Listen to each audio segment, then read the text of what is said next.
안녕하세요. 슈리예요. 여러분, 새학기가 시작되었어요.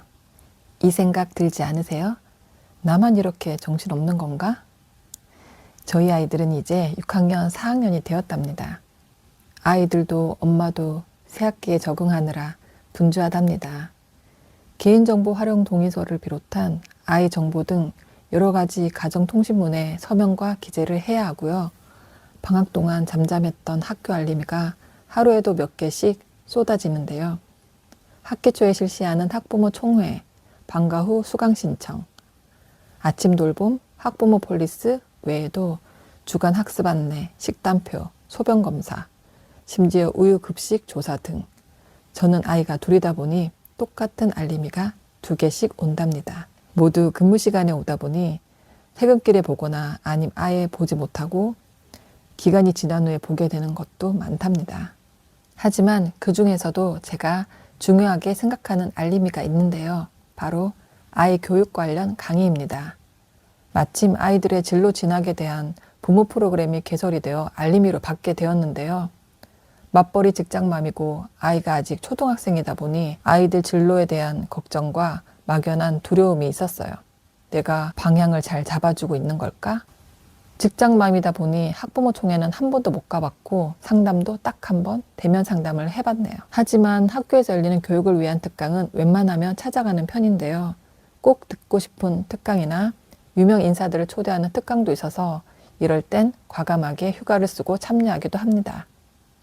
이번에는 지자체에서 열리고 진학상담센터에서 열리는 교육이더라고요. 고맙게도 오전반과 저녁반이 동시에 개설이 된다기에 얼른 신청했어요. 아이들이 이제 고학년이 되다 보니 여러모로 신경이 쓰이더라고요. 작년부터 아이들 풀배터리 검사도 진행했었고 인지치료도 하고 있거든요. 월 2회 3개월 과정으로 저녁 7시부터 9시까지 받을 수 있는 교육인데요. 진로상담 전문가 3명이 2회씩 중점적으로 교육을 해주시는 프로그램이에요. 저처럼 진로에 대해 전혀 모르는 사람에게는 최고인 것 같아요. 강의가 있는 수요일 퇴근을 하고 강의장으로 갑니다. 1시간가량 시간이 남아 근처 카페에 들어가 좋아하는 빵과 디카페인 커피로 저녁을 해결하며 나만의 시간을 가지는 것도 참 좋더라고요. 강의실로 가서 오늘의 교재와 필기구를 받고 간단한 간식을 받아서 들어갑니다. 강사님이 반갑게 맞아주시네요. 아직 아무도 오지 않은 강의실 앞자리에 앉아봅니다. 학생이 된 것 같아서 설레기도 하고 궁금했던 것들을 들을 수 있다는 생각에 기대도 되고 아이들의 진로를 생각하니 마음이 무겁기도 합니다. 강의에서 부모는 가르치는 사람이 아니라 코칭해주는 사람이라고 했는데요. 코칭이란 마차의 마부 같은 역할을 하는 것이라고 합니다. 아이가 원하는 방향으로 갈 수 있게 환경을 만들어주고 정보를 주고 안내하는 사람인 거죠.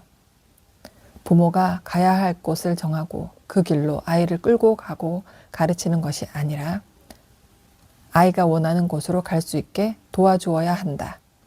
아이가 원하는 것을 알 수 있게 진로 체험이나 특강 및 캠프, 직업 경험 등을 할 수 있게 부모는 도와주고 대화를 통해 자녀의 소질과 재능을 파악하고 진로 방향을 함께 찾아가는 거죠. 진로 탐색을 위해 여러 가지 검사가 있는데요. 아이의 직업 흥미를 알아보기 위해 홀랜드 직업 진로 탐색 검사가 있고요. 실제형, 탐구형, 예술형, 사회형, 기업형, 사무형의 6개의 유형별 특징이 있습니다. 하워드 가드너의 다중지능 검사도 있는데요. 언어지능, 공간지능, 대인관계지능, 신체운동지능, 논리수학지능, 음악지능, 자기이해지능, 자연친화지능의 8가지를 통해 어떤 지능이 발달해 있는지 확인할 수 있고요. 13개의 가치 요인으로 직업 가치관을 검사를 통한 방법도 있습니다.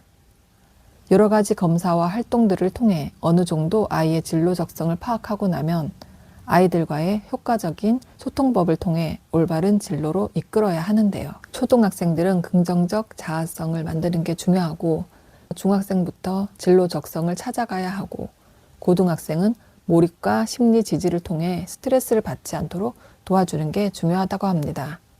연령별로 특징이 있다는 게 참 중요한 것 같아요. 부모가 기억해야 할 핵심 포인트는 공부는 강요가 아닌 함께 하는 과정입니다. 결과보다 노력과 과정을 중시하고 자녀와 함께 목표를 세우고 실천하세요. 꾸준한 대화로 신뢰를 쌓아야 합니다. 부모는 조력자의 역할만 해야 합니다. 자녀가 스스로 성장할 수 있게 돕는 역할을 해야 하고 가르치는 사람이 아닌 마음 버팀목. 지속적인 관심과 응원, 공감과 소통으로 함께 성장하기입니다. 저는 함께 성장하기에 매우 공감이 되었는데요. 아이도 서툴지만 엄마도 서툽니다.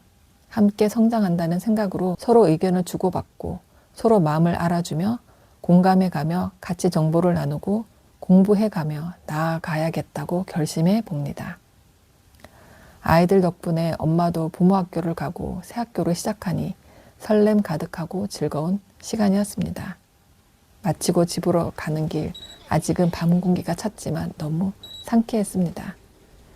여러분들도 아이들의 진로가 걱정이 되신다면 인터넷 자료나 학원, 지인들의 정보 등으로 정리가 잘 안 되어 막막하시다면 지자체에서 진행하는 무료 교육이나 다른 교육들이 있는지 찾아보시는 것도 좋을 것 같아요. 생각보다 좋은 정보들이 많이 있더라고요. 이번 영상이 도움이 되셨다면 그럼 좋아요와 구독 설정 부탁드립니다. 그럼 다음 영상에서 또 만나요.